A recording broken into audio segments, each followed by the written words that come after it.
300 miliar itu Pemko nyumbang apa kepada pengusaha? Tapi sekali lagi kita simpulkan tadi bahwa potensi terbesar Batam adalah di pariwisata. Pariwisata.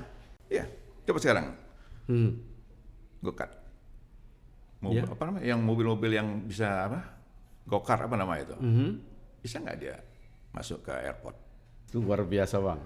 Ini saya kira kalau didengar para calon kepala daerah harus diambil visi misinya nih Bang.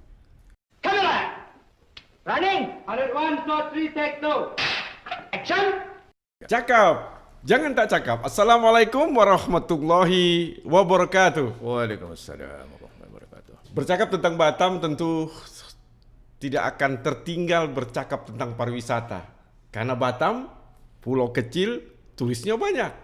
Dan Batam menjadi destinasi setelah Jakarta, Bali, dan kadang-kadang malah Bali pun kalah dengan Batam. Dan tentu saja tidak mudah menjadikan daya tarik pariwisata di kota Batam kalau tidak ada orang yang setia mengelola tentang pariwisata itu. Saya beruntung karena hari ini podcast saya bersama tokoh pariwisata di Batam. Assalamualaikum Bang Rahman Usman. Waalaikumsalam warahmatullahi wabarakatuh. Selamat datang di podcast kami. Iya, terima kasih. Bang Rahman, Iya. berapa lama Abang berada di Batam dan bicara pariwisata di Batam? 29 tahun. 29 tahun. Saya lihat sesuai dengan rambut Abang yang sudah mulai putih. 29 tahun kerja yang panjang. Iya. Tentu Abang bisa membedakan bagaimana keadaan masa lalu, mungkin ya katakanlah lagi booming-boomingnya Batam. Kemudian saat ini Batam bagaimana, dan inilah yang akan kita bincangkan hari ini. Iya. Dan oleh karena itu saya mulai dari pertama tertarik Abang ke pariwisata. Kenapa? Nah, itu begini. 91 saya datang ke Batam. Ya, April. Pada itu saya di Kepala Jasara Harja. kepala asuransi. Jasara Harja. Iya, Jasara Harja. Nah, terus saya berpikir, ini saya berbicara dengan para owner, operator kapal. Operator kapal bilang saya, wisatawan sudah mulai datang. Ke Batam. Iya.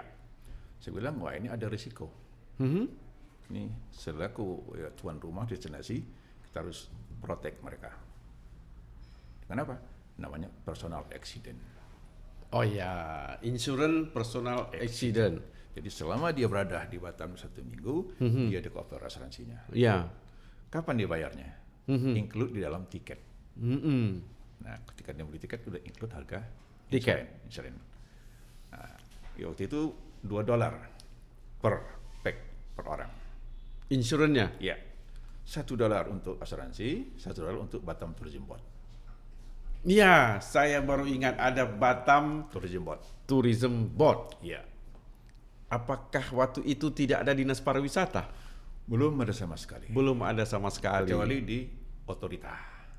Oh, sebab itu ada Batam Ya. Tourism Board. Ya. Jadi bagaimana hubungan Batam Tourism Board dengan tadi insurans itu? Nah, karena saya mengcover asuransi itu, maka kita kerjasama Ya. dengan Tourism Board tadi. Itu saya belum di Tourism Board, itu masih Pak Johnson lebih dulu.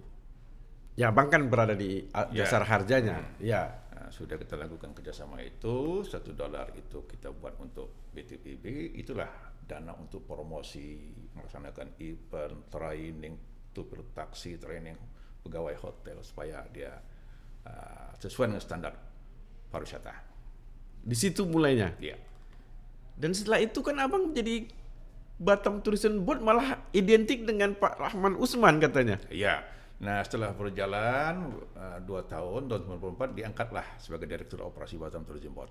Itu ada Sanan Lubis, Pak Hidayat, Daniel Chandra, saya, kita berempat di situ. Kalau diangkat, siapa yang mengangkat?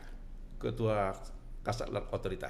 Kasatlantas Otorita pada saat itu. Ya mungkin dia melihat kiprah kita untuk menjaga pariwisata, ya ternyata mungkin ini cocok untuk melakukan duduk di board BTP. Tourism tadi. Kalau boleh saya simpulkan bahwa BTB itu, Batam Tourism Board itu berarti sebenarnya awal dari pergerakan pariwisata Batam. Iya, Awalnya di situ. awal. Nah, kalau demikian apa yang Abang buat atau bersama-sama sahabat-sahabat tadi program-program di Batam Tourism Board itu?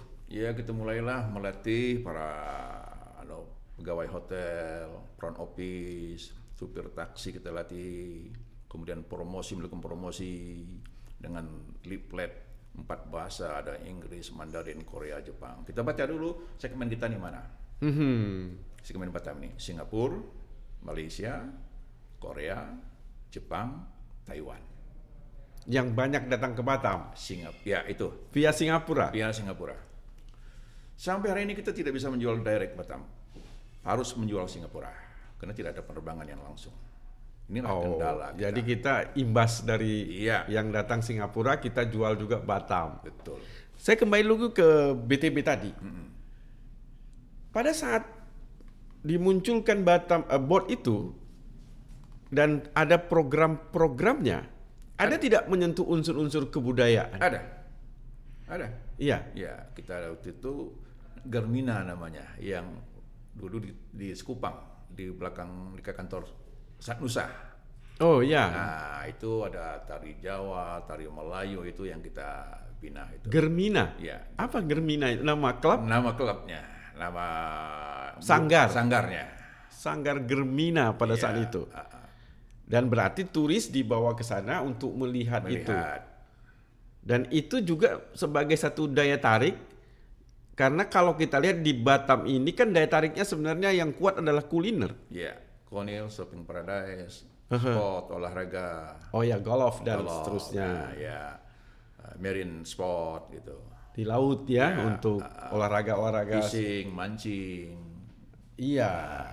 Tapi pada saat itu apakah pertumbuhan turis sudah sebanyak yang saya sebutkan tadi, bahwa Batam juga mendominasi turis kehadirannya se-Indonesia? Sudah mulai kita sudah masuk gate ketiga setelah Bali Jakarta, kadang-kadang Jakarta Bali baru kita.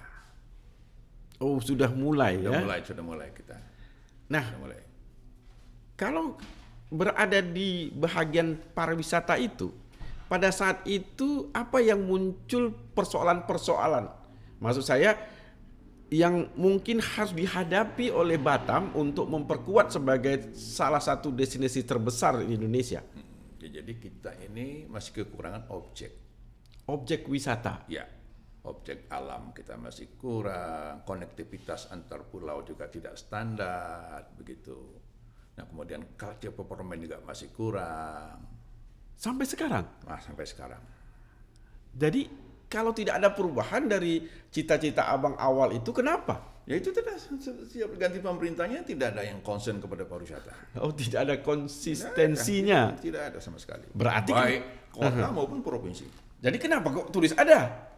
Karena kedekatan, border, Efek kedekatan. kedekatan. Bukan efek ada kerja, misalkan efek dari kekuatan pemerintah untuk memperindah ataupun mempercepat atau menyamankan turis. Tidak ada, kurang.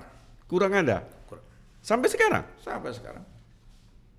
Dia ngomong proses, tapi what's program? Di situ ya. Mana programnya? Coba, sekarang orang mau lihat culture performance di mana? Mana? Di diskotik.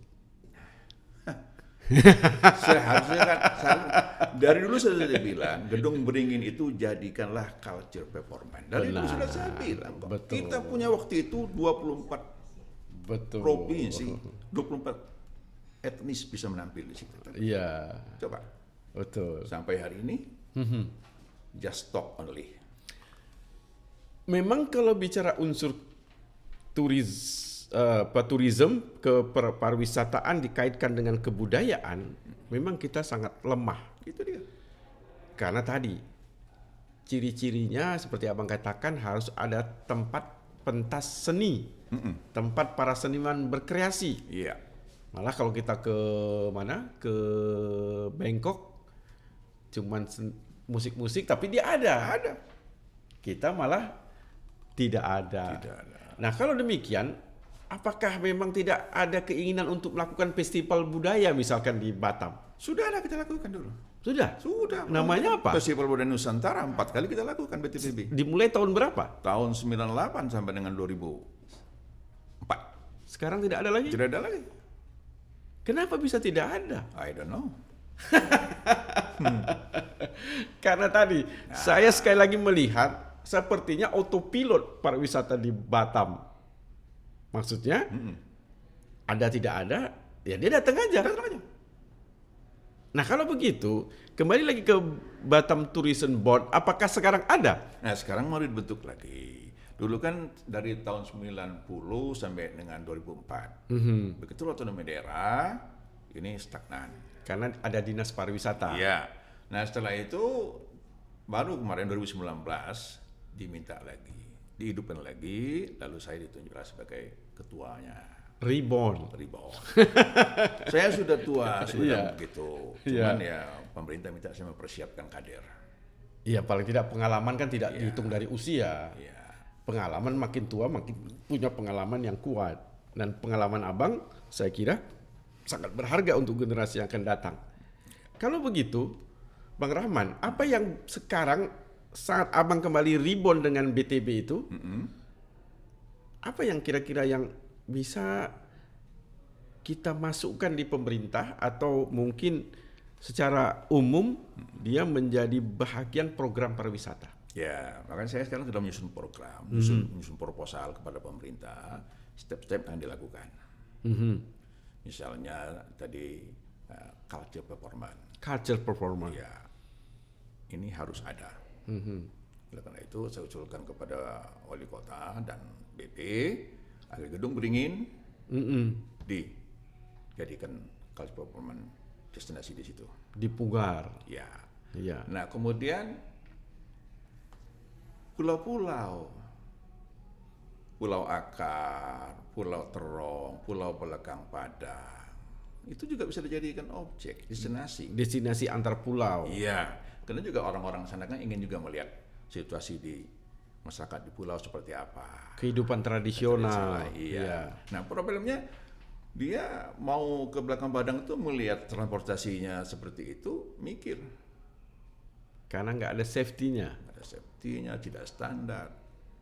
Nah, saya pernah lihat orang Korea menung di situ. Saya tanya kenapa? Kami mau lihat ke Belakang Padang tapi ngeri katanya. Karena botnya kecil, Kecil. tidak ada Nah, halo, pelampung. pelampung, ya. Nah, kemudian apakah tekongnya punya sertifikasi? Betul. Sebenarnya Batam ini banyak bisa dilakukan. Misalnya di Pulau Abang, kan ada namanya terumbu karang. Ada nggak datanya di situ terumbu karang? Apakah ada di situ terumbu karang api di situ? Apakah ada apa nama yang itu tuh ubur-ubur beracun? Apakah ada pari-pari beracun? Kalau ada sebutkan nggak apa-apa. Apakah berapa sanitas air? Keasinan air berapa? Berapa kecepatan air? Pada bulan apa air itu jernih? Ada nggak data itu? Kemudian, oke, para pendukungnya, misalnya yang selam itu apa? Saya udah lupa lagi namanya tuh. Instruktur selam. Sertifikat tidak. Kemudian peralatannya standar tidak. Kemudian bagaimana how to get Pulau Abang? Pulau Abang ada puskesmas. Bagaimana puskesmasnya? Itu perlu sekali bagi orang untuk penyelam. Kalau itu tidak ada, dia ngeri takut. Bagaimana saya mau mempromosikan Pulau Abang? Ini tugas siapa? Tugas pemerintah. Mempersiapkan Iya dong. semua yang terkait, bukan hanya bicara objeknya, tetapi pelengkap daripada objek itu. Seperti itu. Kalau demikian, apa yang abang risaukan? Padahal kan kita katakan tadi, turis juga tetap hadir, kecuali ya sekarang lockdown. Tapi kalau tidak lockdown kan, Batam serasanya tidak punya problem. Ya, begini, kita kan ingin yang lebih tingkat lagi. Pariwisata yang berkualitas. Berkualitas. Jadi begini, di pasar dunia itu ada 1,4 miliar outbound. Oh ya? Ya, ini data 2018 dari UNWTO. United Nations World Tourism Organization. Dari 1,4 miliar itu, 256 juta adalah Asia. Siapa itu Asia itu? Cina, India, Korea, Jepang, Taiwan, Singapura, Malaysia, Vietnam. Ini kalau kita ambil 10% aja dari 250 Batam, putus semua Jakarta Bali itu. Tapi untuk bisa mendapat itu, apa yang bisa kita bawa? Ini kita tonjolkan kepada mereka. Yang datang sekarang ini, mohon maaf aja, ini kelasnya bisa dimaklumi kan? Ya. Kita ingin yang berkualitas yang datang ini. Yang long stay. Long stay, hotel sudah oke. Iya. Ferry sudah oke, pelabuhan sudah oke, HPI itu pramuwisata sudah oke, tetap kembali objek Belum oke. belum oke. Sehingga Coba. yang sekarang objeknya cuman objek katakanlah makan-makan, Ya, habis makan belanja-belanja, ya, habis itu pulang. ya walaupun gitu dia tetap spend money kan. Ya, Kita ingin yang lebih. betul. Pasar di depan kita, di depan mata kita pasar. Di Changi itu 1 tahun 68.500.000 arrival Masuk Changi. masuk Changi. Arrival ya, artinya semua orang bisa masuk. Iya. Kita ambil 10% aja, bawa ke Batam ini misalnya. Jadi bagaimana kita menggoda turis Singapura tergoda untuk ke Batam. Cara menggodanya pertama adalah tentu tadi kenyamanan. Kenyamanan, objek yang jelas, yang interest tertarik, ya. Kemudian taksinya juga, transportasi lokal juga harus fair. Ada nggak taksi Batam yang punya Argo? Dulu ada. Nah, itu. Main tawar-tawaran kan? Iya. Menarik. Kalau begitu, kita mau mulai dari mana, Bang? Ya, kita mulai dari human ini lah, dari pemerintah membuat regulasinya. Bila mana tidak memenuhi standar, maka dia tidak dapat menjadi objek wisata misalkan. Ya, coba sekarang Hmm. go-kart. Mobil, Ya. apa namanya? Yang mobil-mobil yang bisa apa? Go-kart apa nama itu? Bisa nggak dia masuk ke airport? Nggak bisa. Bisa dia ke mall? Nggak bisa. Apa sebabnya? Kenapa nggak boleh? Saya tuh pernah lihat wisatawan, yuk ngapain? Saya nunggu mobil Grab. Saya tetap nggak bisa masuk mall. Harus keluar sana nunggunya. Nah, coba. Ini image-nya sudah. Loh, ini katanya daerah pariwisata. Destinasi. Kok kendaraan masih begini? Mengapa dia mau naik Grab? Ya itu kan dia punya Pilihan. pilihan. Nah, ini yang belum ada kita. Coba, bisa nggak taksi bisa masuk airport? Tidak bisa, hanya taksi airport yang bisa. Betul. Betul ya? Betul. Hanya boleh mengantar, jemput tidak boleh. Betul. Nah, coba. Di Singapura begitu nggak kira? Tidak ada. Berarti di situ harus ada regulasi. Regulasi. Kenapa sih kita lindungi? Silakan konsumen. Betul kan? Ya, karena konsumen adalah raja. Raja. Silakan konsumen. Berarti kita merubah mindset masyarakat dulu. Ya itu dia harus kita lakukan. Kerja keras tuh, Bang. Woi, makanya saya bilang gitu. Di depan mata kita market 256 juta. Ayo, 1% saja. Berapa?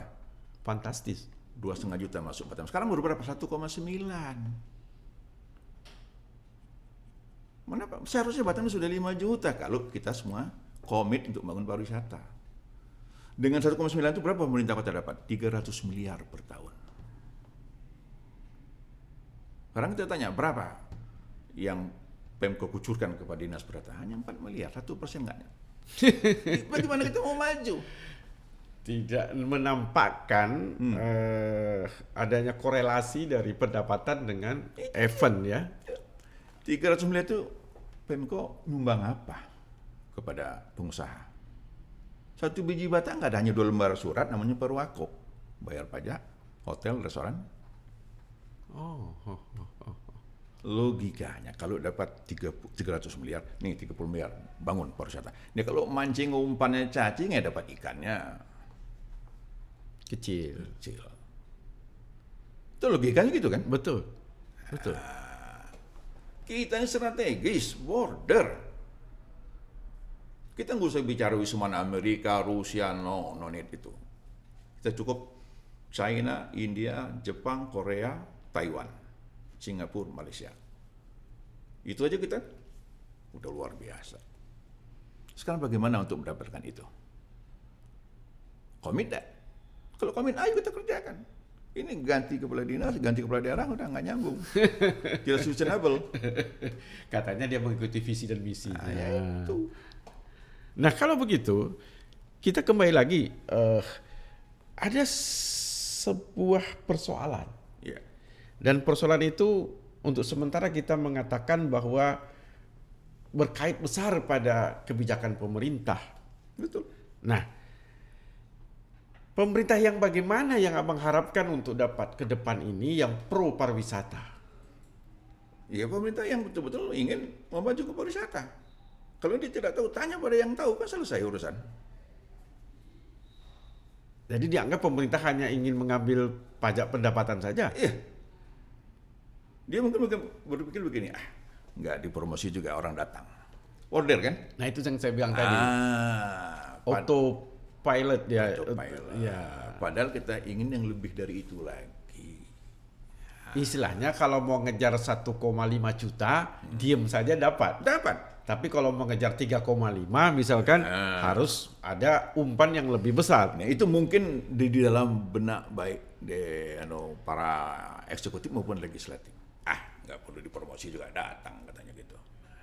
Border cuma yang datang ini kelasnya gimana? Berarti ada kepuasan semu.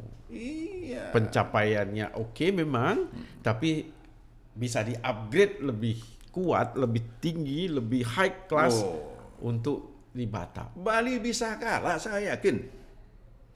Tadi kan saya bilang 256 juta total outbound Asia. 5% aja kita ambil, sudah berapa? Kali 10 juta. 10 juta berapa? Triliun kita dapat PAD-nya. Tapi nggak sampai ke situ pola pikirnya. Penting ngambil kecil-kecil aja. Padahal ini pasar di depan. Ya? Betul. Nah, terus MICE. Ya, MICE. Meeting, insentif, conference, exhibition. Singapura kan mahal, MICE. Kalau MICE dilakukan di Batam, saya yakin orang akan mau. Persoalannya, sampai hari ini belum ada SDM kita yang mempunyai standar sertifikasi ICCA, International Congress Commission Association. Tanpa itu kita tidak bisa ikut di dalam bidding lembaga-lembaga internasional. Mereka tidak percaya. Tidak percaya. Karena tidak mempunyai sertifikat itu. Coba. Oke. Sertifikat ada. Punya nggak kita gedung pertemuan sampai 3.000 orang? Nggak punya kan? Belum Ya, kan? belum. Baru sekitar 1.000 Itu pun berdiri. berdiri. Yang kedua, punya nggak hotel yang punya fasilitas translator? Belum. Belum. Ya kan? Iya. Nah ini harus dilakukan. Pemerintah harus memfasilitasi SDM yang punya sertifikasi ICCA. Siapa itu? Para pelaku asita. Ambil. Kita butuh 5 orang. Bagaimana caranya? Karena itu kan mahal, 30 juta ya. Dan itu hanya di Belanda atau di Jepang begitu. Saya sudah bicara dengan Kepala Dinas Tenaga Kerja. You punya uang apa namanya? TKA apa itu? Yang Pajak TK tenaga kerja asing. itu dipergunakan untuk melatih orang-orang dari Asita ini Mempunyai sertifikasi itu. begitu caranya. Kalau kita sudah punya itu, kita bisa ikut bidding UNICEF, kita bisa bidding IBRD untuk meeting di sini. Nah, kan itu kalau MICE, bayangkan satu MICE itu minimal nginep 3 malam. Ya. Spendnya coba. Kalau MICE itu orang-orang high class. Benar. Ya kan? Pertemuan dokter ASEAN, pertemuan sekolah perguruan tinggi ASEAN, pertemuan ahli maritim dunia. Mengapa? Di sini kita daerah maritim. Kita mau masuk itu, begitu masuk, sertifikat nggak ada. Berarti kembali lagi persoalan SDM kita SDM. yang juga harus di-upgrade untuk memenuhi standar-standar internasional. Iya, mesti pemerintah daerah panggil dong. Bagaimana untuk mendapatkan MICE? Apa yang kami lakukan? Begitu kan ceritanya. Nih, step 1, 2, 3. Kita lakukan, oke? Data, mana SDM yang mau ikut ini? Kan harus tahu bahasa Inggris. Ya, ada kualifikasinya. Udah. Kalau dia nggak ada, kita yang pemerintah yang menekan, pemerintah dapat PAD dong. Ada efek domino Ya, ada dari efek domino. yang dia belanjakan. Seperti itu. Nah, kalau ada kita 5 aja MICE, udah. Sementara kita sudah bisa melakukan. Kayaknya abang ini cocok jadi wali kota Batam. Sayang kita posisinya ini tidak ada provinsi di Indonesia ini seperti Betul. Tidak ada, saya sudah keliling kok. Banyak yang berbatasan dengan negara luar, tetapi tidak mempunyai potensi perbatasan seperti Batam dan Tidak Singapura. ada, saya sudah keliling. Coba Kalimantan Barat, Betul. Tembedu Entekong, Ya, Entekong. Kalimantan Timur, Nunukan, Ya, kemudian Irian, Papua. Papua. Papua Nugini. Ketemunya hutan-hutan semua. hutan-hutan. Kalau kita kan nampak bangunan bertingkatnya. Coba bayang di sini kan, 1 tahun itu 414 call kapal cruise di Singapura. Bayangkan, berarti 1 bulan berapa? Lebih kurang 40 yang datang ke Singapura. Sebenarnya bisa kita bawa ke Batam. Fasilitas pelabuhan ada tidak? Ya. SDM ada tidak? Groundhandling ada tidak? Itu problem kita.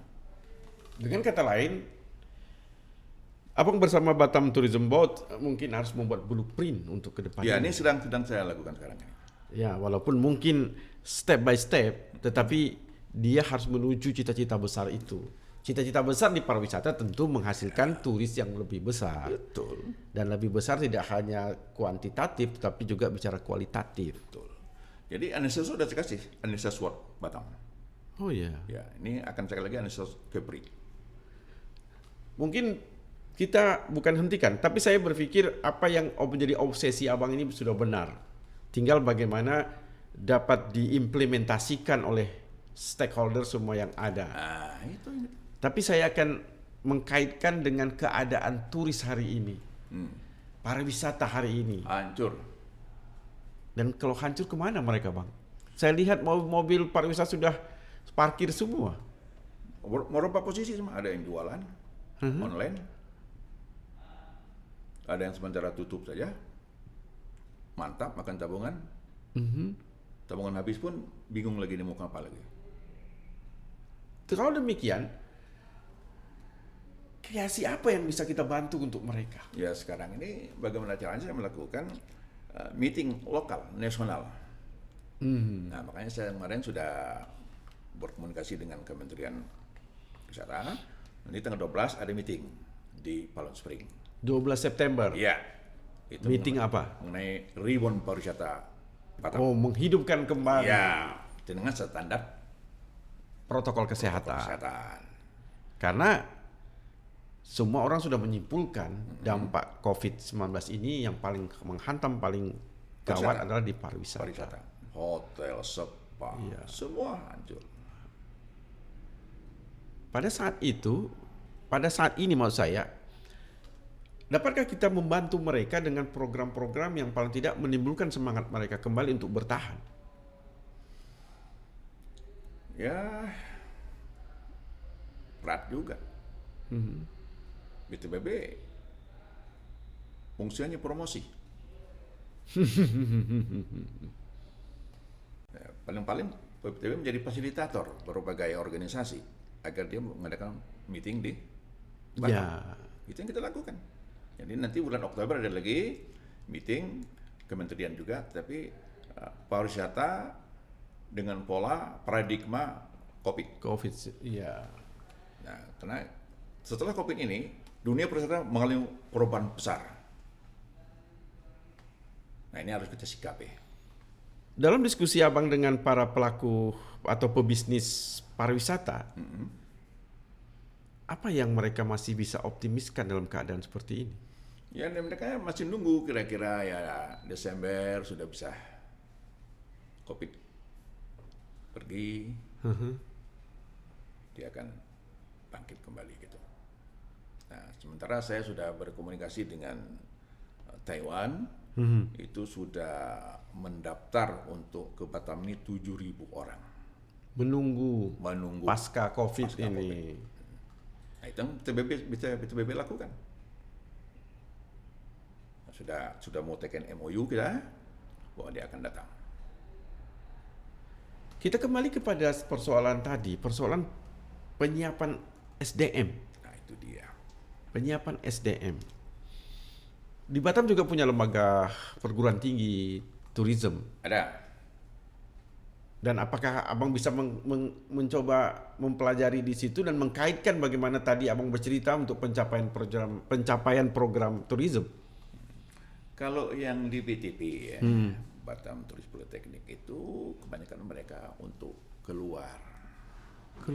Ya, bekerja di cruise, bekerja di Abu Dhabi, bekerja di Emirat, begitu. Organisasi banyak keluar. Oh, karena mereka dianggap pekerja ya, lulusannya menjadi pekerja. Iya. Untuk menjadi misalkan safe gitu ya. Safe, menjadi officer, seperti itu. Jadi belum juga bisa menyiapkan yang SDM yang Abang inginkan tadi. Iya, itu kalau SDM seperti itu harus bekerjasama dengan Kementerian Pariwisata. Oke, karena dia langsung skillnya ya, Iya. target profesi yang dia inginkan, kecapaian dari skill yang sesuai kebutuhan. Jadi di Batam ini masih banyak yang kita perbaiki, misalnya restoran yang tidak mempunyai list menu, price list gitu. Terutama rumah makan, mohon maaf yang makan Padang, main tengok-tengok aja, saya jepret kasih gitu. Padahal di Singapura semua ada semuanya. $1, 5 sen, semua ada semuanya. Itu yang masih jadi tanda tanya mereka.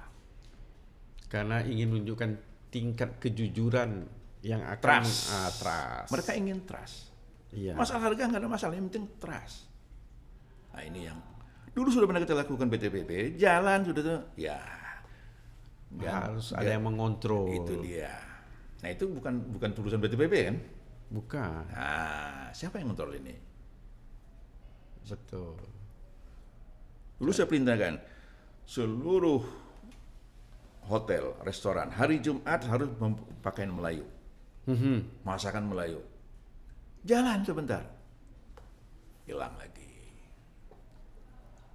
Jadi macam makan angkat teh ayam ya. Ya itu dia.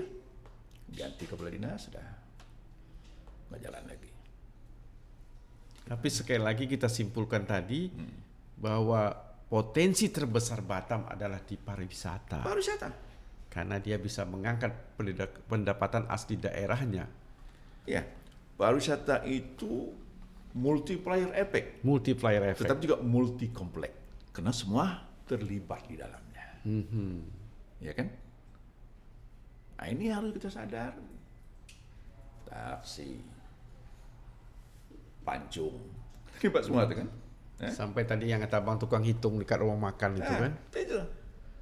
Normalnya kita makan di rumah makan, main tengok aja, tulisan nggak bisa dibaca pula lagi.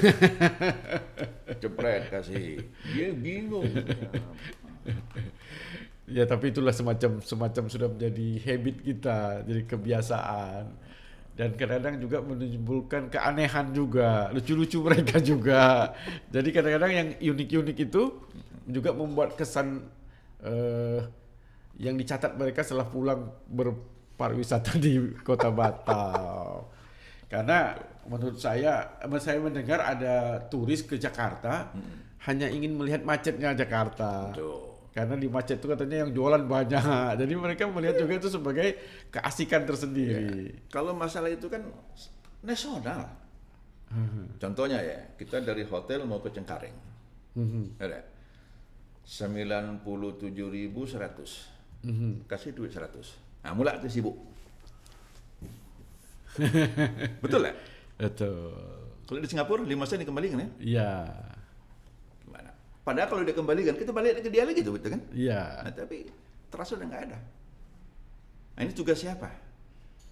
Tugas pemerintah. Siapa? Organda dong. Panggil organdanya.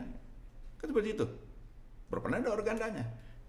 Jadi ada semacam pelatihan, pembentukan karakter, Karakter.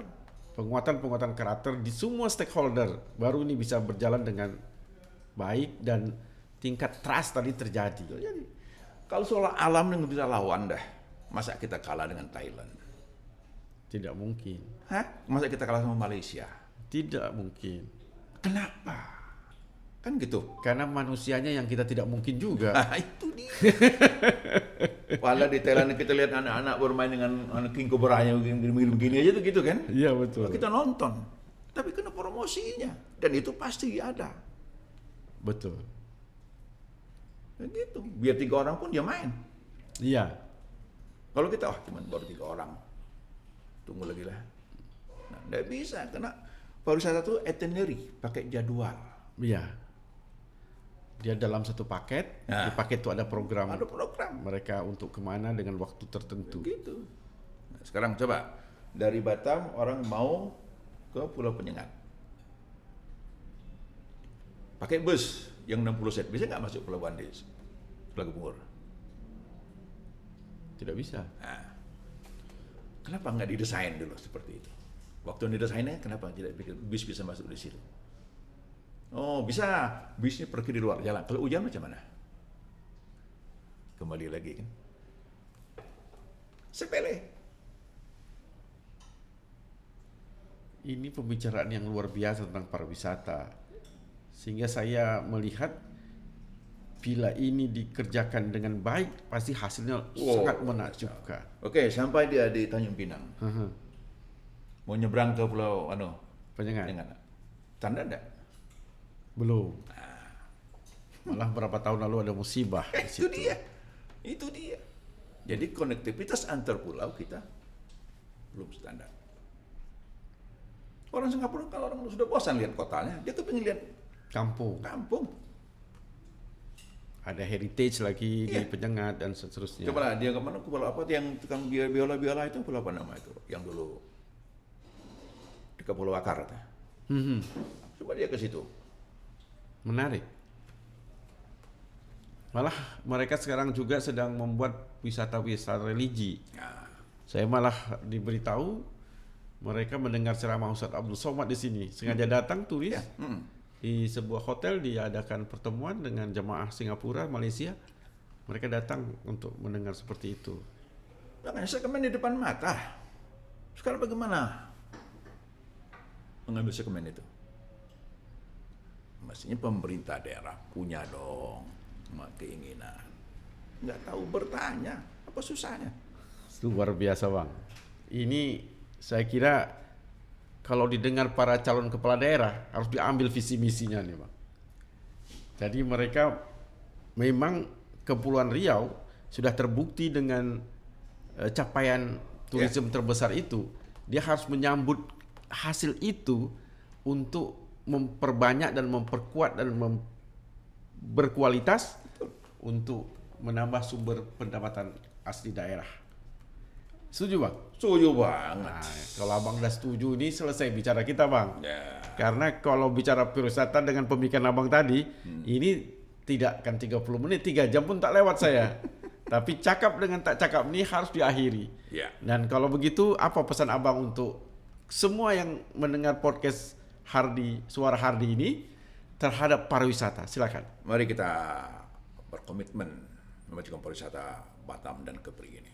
Karena pariwisata ini luar biasa, multiplier effect, tapi juga multi komplek. Nah, multi komplek inilah yang diperlukan komitmen kita bersama untuk memajukan pariwisata di Batam ini. Terima kasih. para wisata yang luar biasa. Saya bertemu dengan abang juga yang luar biasa. Mudah-mudahan cakap jangan tak cakap kita juga hari ini adalah cakap yang luar biasa. Terima kasih Bang Rahman Usman. Terima kasih. Cakap, jangan tak cakap. Cakap. Wassalamualaikum warahmatullahi wabarakatuh.